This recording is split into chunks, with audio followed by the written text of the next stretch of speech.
when you ended up cooperating and you're still on Rikers, did they ship you out right away? Yeah, I told them, get me the fuck out of here. You're going to get me killed in here. You know what I'm saying? So I got to go. You know what I mean? They got me out in like a week. Did you say, adios, boys? But No, well, they all knew I had a lot of shit going on. They thought I was going to Florida. I had so much going on. I could tell them anything. I had so much shit. Because you got real problems. Everybody felt bad for me in there if I was cooperating. Like, I was in the newspaper. They had me showing the federal building saying Gene Borrello on the investigation. It was like I was done. You know what I'm saying? They were looking to smoke me. Yeah, because when you go to a place like Rikers and people are gang banging and slashing each other, people with real problems don't do that. No. They don't. I mean, correct me if I'm wrong. But like, for the most part, they're in there like fighting for their lives. But here's the thing. I'm studying my paperwork. The worst guy you want to mess with is a guy like me facing that kind of time. Because, we're not looking for it, but we're facing so much time. This is my home. Yeah. This might be my home. So I will kill you. So I will kill you. So when you deal with lifers, you got to be very careful with them because that's their home. Right. You're going home in 6 months. I'm never going home. Don't disrespect me. That's what you got to be careful for. They're not going to cut you. They're going to try to kill you. You know what I mean? I remember when I was in maximum security prison. You did time for what? What'd you do time for? Big pot dealer. Shipping it all over the place. I got 3.5 and I did 2. Where in which state? In Oregon. Oh, okay. Years ago. Is it rough over there? One of the places I was in, because there's not enough people to make most of the places rough, so they put all the rough people in one place. Man. And I was getting in so many fights because I was a skinny. Yeah, I was in there for 8 months. Oh man. And it was up, but it was just as soon as I went to county because I had no bail, I had a federal hold.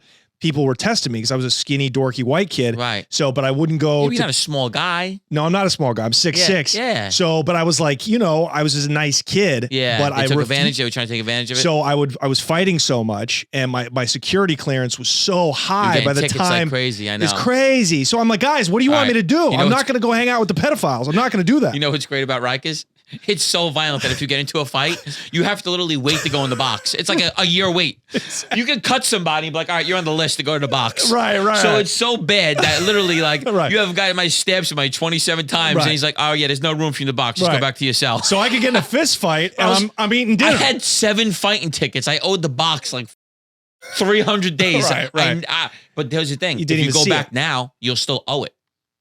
No Your way. name always owes crazy. that time. There's guys that from the 90s owed like box time, came back in 15 years later, like you owe 80 box days from the night and got to go to the hole. And got to go to the hole. Yeah, so like you'll never see the box in Rikers unless you're in there for 3 years. Like if you catch a ticket, there has to be room. There's no room. Right. There's no room. Because they're dealing with just the worst nonstop. of the worst. You got 14,000 people to hold. Crazy. You know what I'm saying? So, I owed so much box time and you don't get to do it, And people are overdosing in there. Feds though.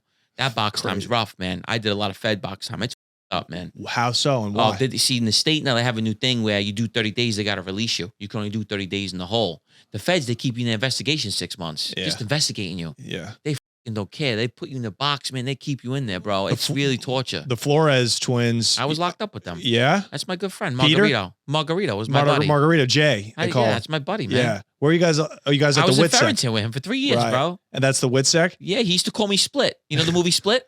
The guy Split. The actor. The movie Split. No. The psychopath. The one that had role personalities. He was crazy. I never saw it. Split? A great movie. It's called Split. It was the branch off. You've seen it, right? Yeah. So great. Unbreakable. Remember the part of Unbreakable? Oh, yeah. The guy that had all the different characters? Yes. I was nuts. I used to go after people in there. I was crazy. So he used to call me Split. And he's a short guy. They're like 5'5", 5'4". Yeah. Great guy. One of the nicest. I put in my book, he's one of the nicest people I've ever met in my life. He would do anything for you. He threw me a birthday party. Because his birthday is June 12th. I'm the 6th. Right. He threw like his big birthday party for me. He was a great guy.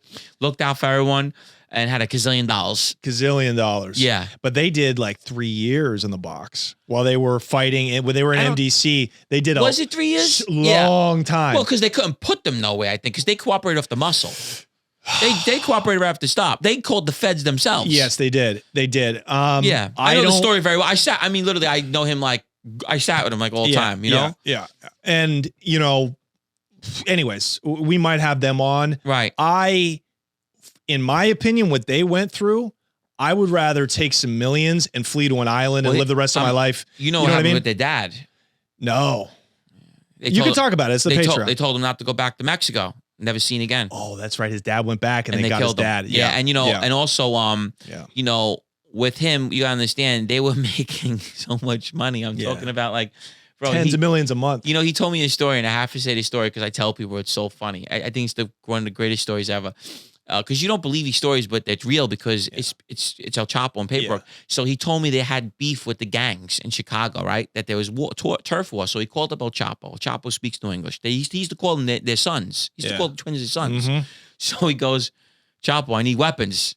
Chapo goes, don't worry, I'll send you down weapons. He sends down a U-Haul truck of shoulder rockets. He goes, Wardy, that's how you talk, Wardy. Wardy, what are we doing shoulder rockets? He goes, I need guns. He's sending down rockets because, you know, down there they use missiles and crazy shit. So imagine shooting shoulder rockets in Chicago. Yeah, right. Look, they're having gang wars, shoulder rocket shootouts. That's great, right? That's crazy. That's one of the funny stories they ever told me. But, you know, I actually helped him get abs because he used to want to get it. Well, if you get him on, you make sure you tell him you interview me, he'll die. I will. So he wanted to get his body. He was workout guy, real big workout guy. And I told him, yo, come on, we're going to do these abs. So he started doing them all the time. And then he got them and he wouldn't stop. He used to look at them every day. He loved it. He got his abs. And he had so much money in there that he was able to like literally, he had personal cooks, you know, the right foods, everything. And had everybody on payroll, took care of everybody. Yeah. Still though, torturous while he was fighting his case, torture. Not even fighting his case, while he was cooperating. Torture. Well, they probably had no way to put him at first, you know what I mean? So, you know, I remember telling him, you know, they had to go to Woodsec. I said, yeah, put them on Mars. You know, you got to hide them from these guys, you know what I'm saying? Yeah. And I think his wife just went to jail. Yeah, she did. Yeah. She did. Their book, Cartel Wives, did pretty good. It's a book that she wrote. Pretty good book. She should start a podcast. Like being the wife of that, I think it's people are very scared because I know they had a deal with Mark Wahlberg, something going on, and everyone backed out because these guys shoot women and children. Yeah. I remember that he told me they had to move their kids out of the school they were in because they found out that they were cooperating against El Chapo and the principal wanted the kids out the school. Right, exactly. Because they come and they spray up everything. Yeah. They don't operate like the Mafia. They'll chop your wife up and send it to you. Right. But you know they don't do that here though, which we've found out because we've interviewed a lot of cartel people on the show. They do that in Mexico. They do it in Mexico. That's right. Really bad. Yeah. Do you think the that happens? MS-13s do that? They work for them. Do you think that happens in Italy? Like, you know, so many Italian Americans are cooperating. Do you think if like they're ruthless. I told you they operate different. Like, do you think if a high profile cooperator tried to go back to Sicily, no, they'll kill them. They would kill them. 100%. Right. It's not like America. It's different. We're you know totally different now.